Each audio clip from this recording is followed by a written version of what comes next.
Hey, what's going on, MLSP family? We are live here on the Facebook page here. Today's topic was around focusing on this one thing, and it's all about habits.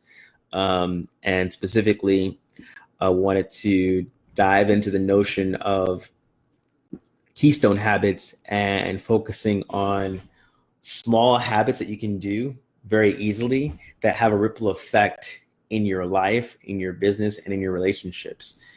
So yeah, come on out. Let me know your biggest takeaways, your thoughts about this morning's call, and I'll dive some more into what I talked about, what I shared.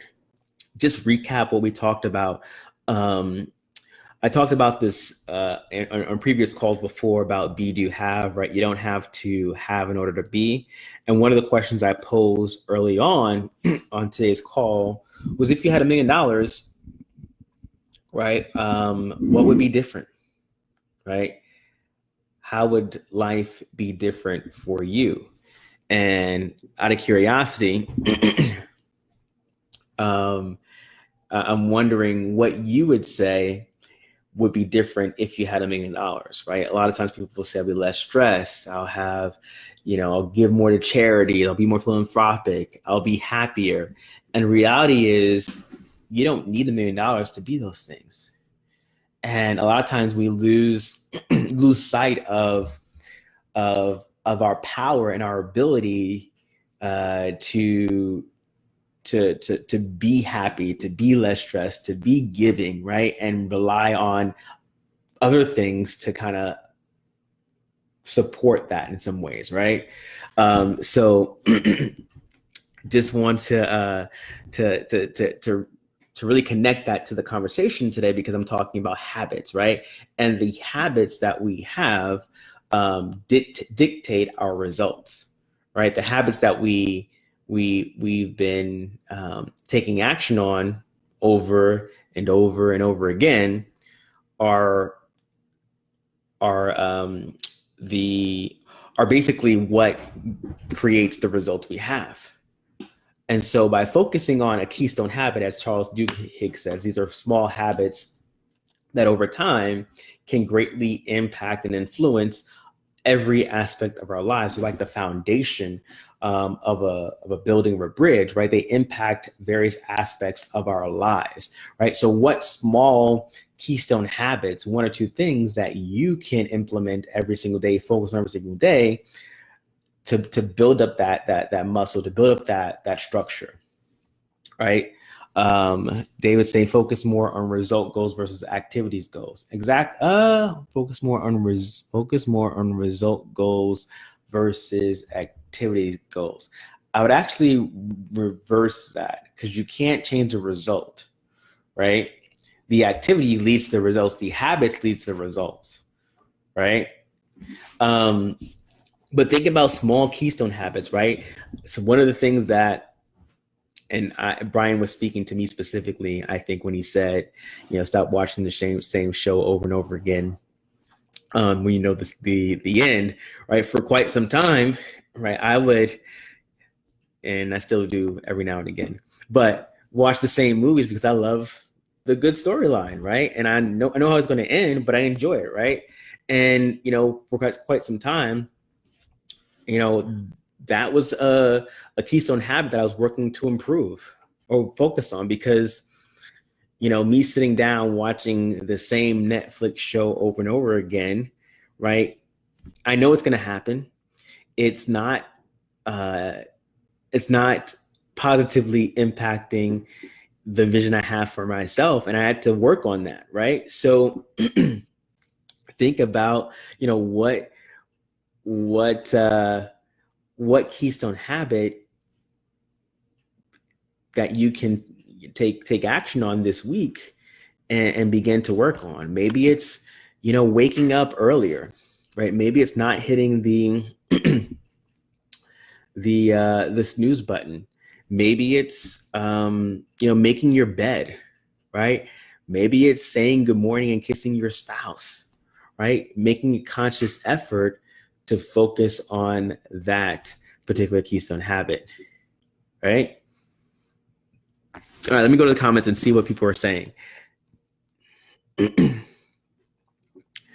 Oh, this is a great, thank you, David, for sharing. He says, I don't know, I see activity goals more disempowering than result goals. I guess it's a matter of interpretation. Well, consider this, right? Okay. I'll use the example I used on the call, right? A result is, let's say, your bank account, right? And let's say your bank account is at zero, right? You focusing on the zero bank account, the result is not going to change that result, right? So if you can focus on the activity that that led to that result, then the result will change. But you focusing on the bank account that's empty and say, oh man, I wish this bank account wasn't empty anymore. Oh man, I wish this bank account had some money in it.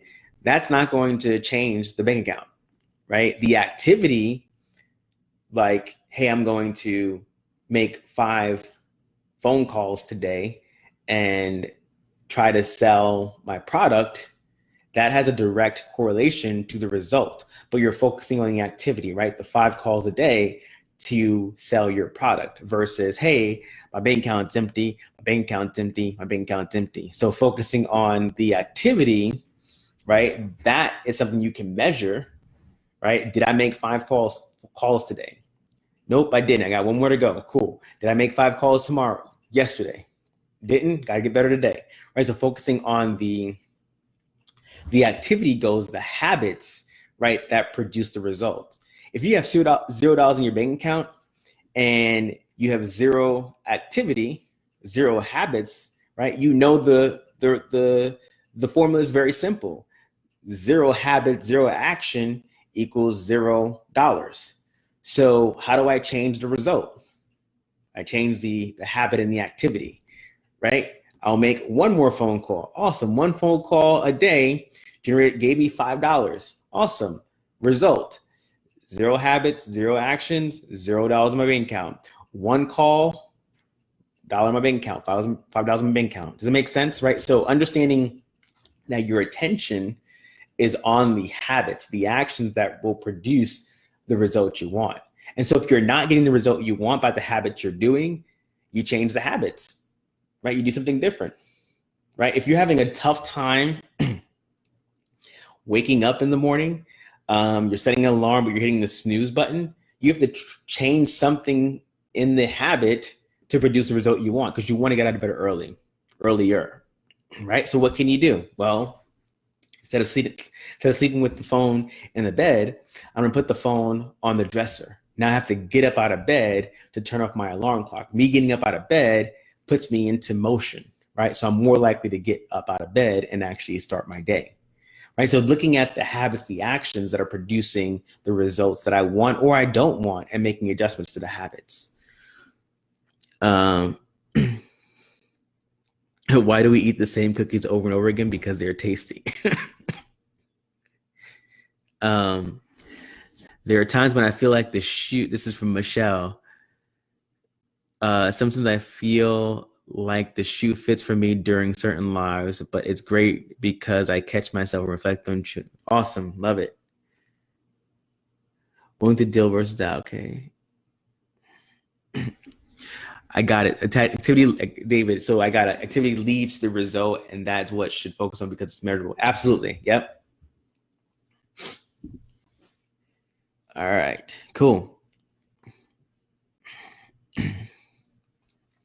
Choosing to be effective versus needing to seek approval. Absolutely. So yeah, so it's looking at those, the habits that are going to, small incremental keystone habits that can have a tremendous effect on every aspect of your life, right? So if it's if it's waking up early, if it's making your bed, right? Because the thing is,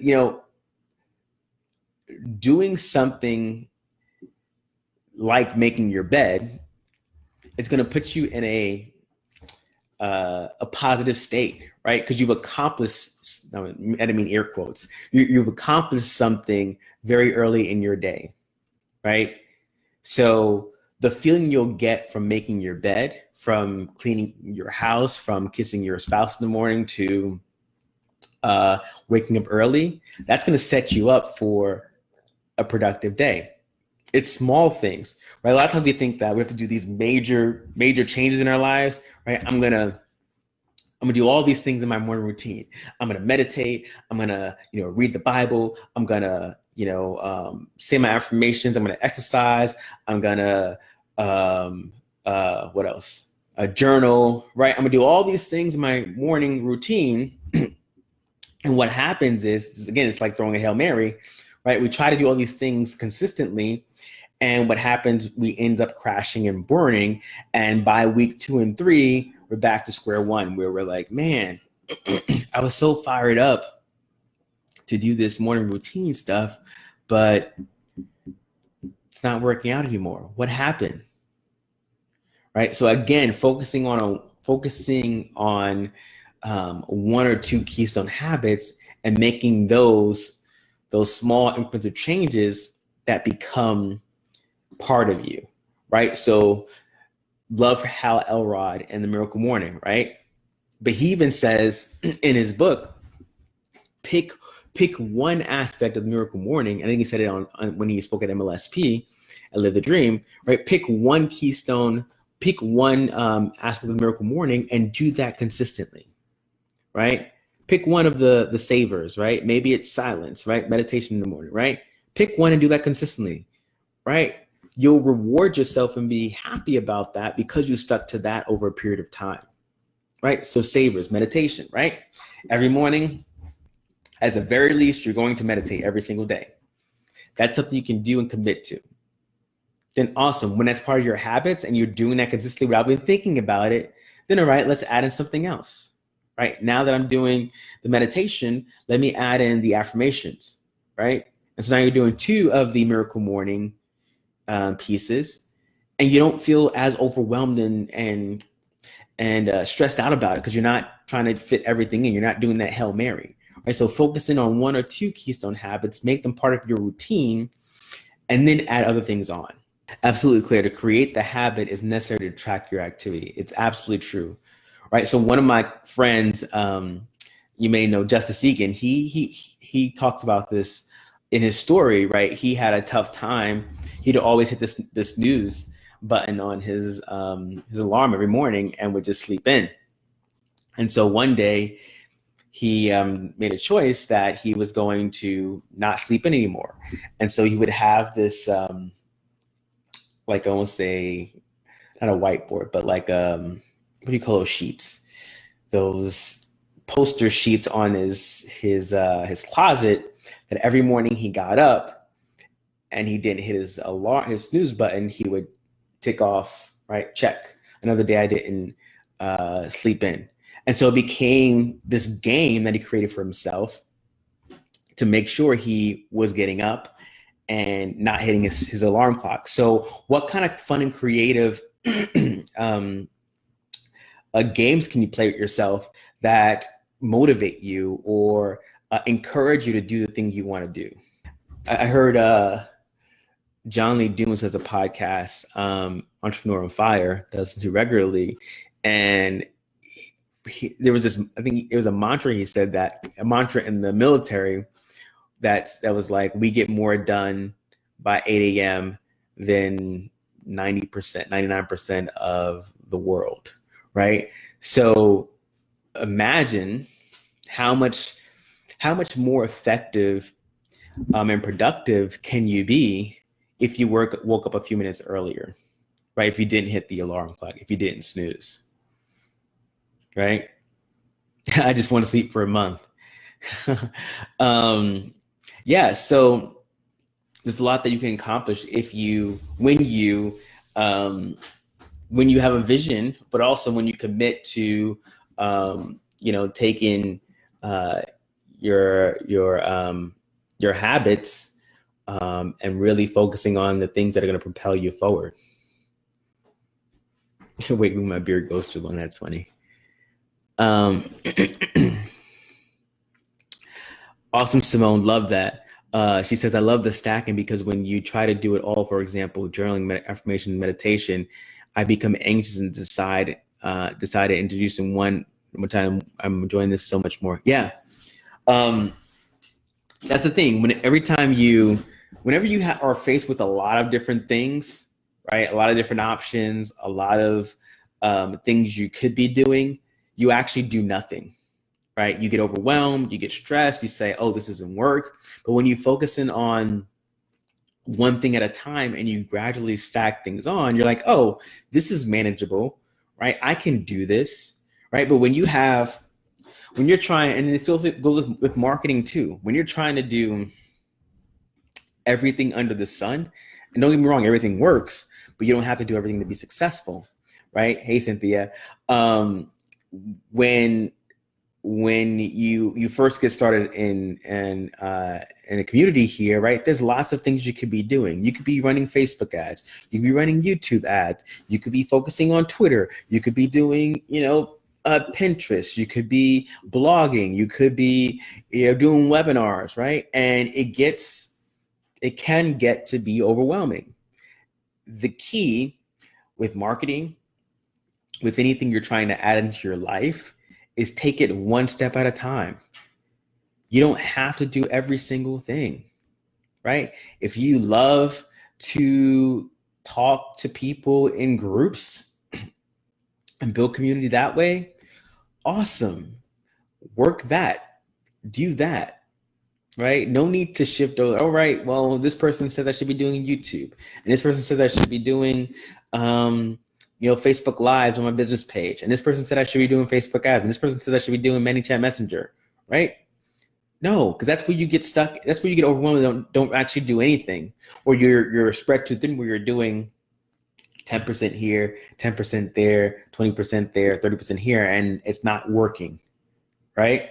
So when you focus in on small things, right, small pieces of the puzzle, right, then you can add things on as you choose, right? So focusing on a keystone habit like waking up early, right?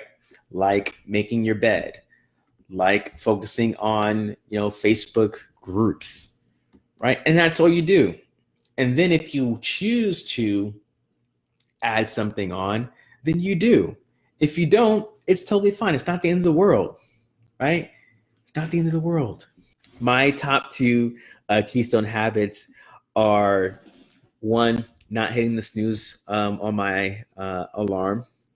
I aim to get up early in the morning. Like, I'm usually up by 7.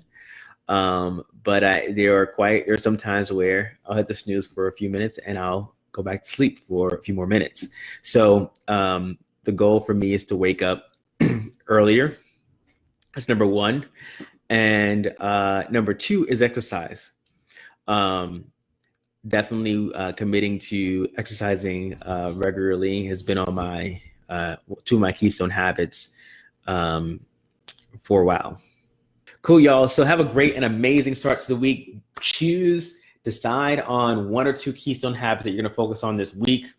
Would love to hear, how you're doing with that. Let me know in the group. But actually share your two. I'm gonna wrap up, but share your one or two. I miss you too, Cynthia. Share your one or two keystone habits that you're going to be focused on this week, and let's just keep each other. I hate saying accountable, but let's support each other with what we're going to be focused on this week on our keystone habits, right? Okay. So just comment in the comments what keystone habit you'll be working on this week, and then we'll support each other. We'll see how folks are doing and cheer people on. All right. Have a great Monday, and I'll see you all on the next live, on the next call in the group, and on Wednesday's training. Have a great one. Bye-bye.